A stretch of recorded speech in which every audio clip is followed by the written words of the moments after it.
โอ้หลายตัวเลยเด้นี่คนเลยล้ม2 คนจะขักเว้ยคน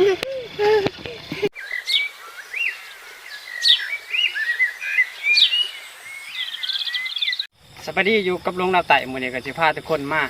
การกระปูช่วงนี้ก็ย่ามหอนเนาะกระปูมันหอนอยู่ในหูนะมันหอนแห้งนะมันก็ออกมาหาประกาศตอนกลางคืนเนาะครับตอนนี้มื้อนี้เฮาสิไปมาการเบิ่งว่า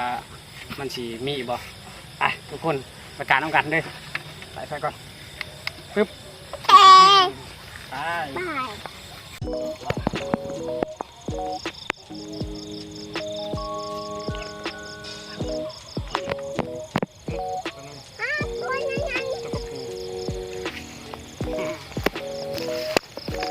เห็นบ่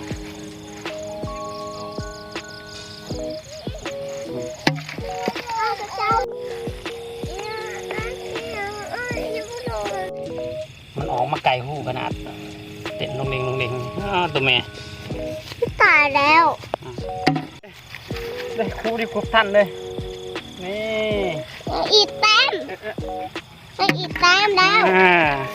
อีกแต้มนี่เวลาตุดตัวเต่าบ่ตัวตาโอ้มันจะเข่าหูเข้าหูก็แล้วมันง่อยอยู่กับปากหูเลยมันแบบง่อยอยู่ปากหูเวลาเขาเห็นมันก็ไปมีไข่โอ้ไข่ตายแล้วตัวน้อยอ่ะมันตายแล้วหูมันตายมันออกมาตากแดดมันเข่าอะไรมันตายตายอีกแล้วอ่ะโอ้มันเอาเพราะท่านเนาแล้วหาไปอุ้ย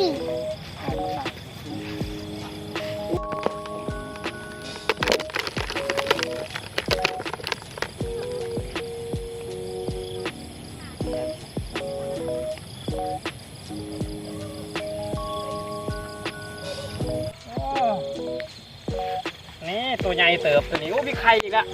ไข่อีกแล้วอ่ะก็ไข่โคตรคักเลยน้ำเนี่ยมันก็กระปูน้ำเนี่ยน้ำแดงมันก็มันอยู่เนาะมันก็น้ำมันน้ำเนี่ยมันกาดเอามันกาดเอาว่ะฮะเนี่ยมันเตรียมสิลงหูเลยโอ้นี่ก็มีไข่อีกนี่จะคักเว้ย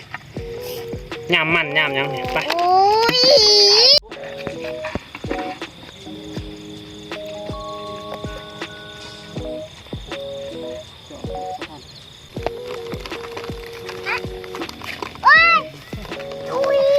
จะในจอบเขาเอาจังสิแล้วถ้าหมดจอบเขาเอามันก็ลงหูไว้พวกย่ามนี่ก็ย่ามแรงนี่ก็ย่ามกระปูมันย่ามมันเนี่ยมันมีไข่แล้วโอ้ทุกตัวต้องมีไข่ไว้โอ้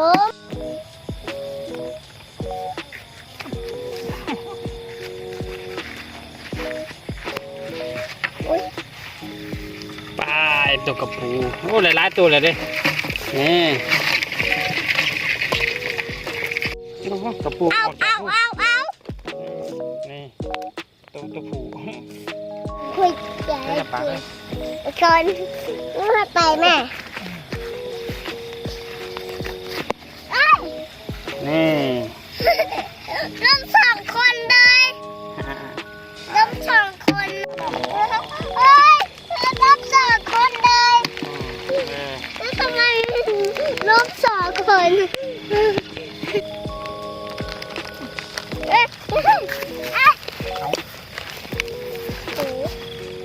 ปูอะไรมันจะเขาหูแล้วโอ้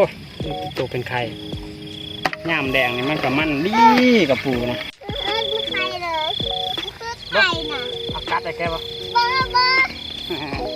อากาศดู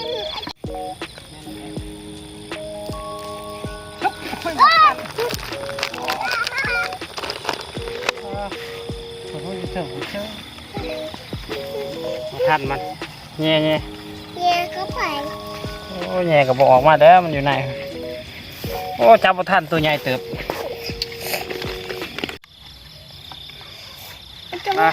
โมมี่ทุกคนกับปู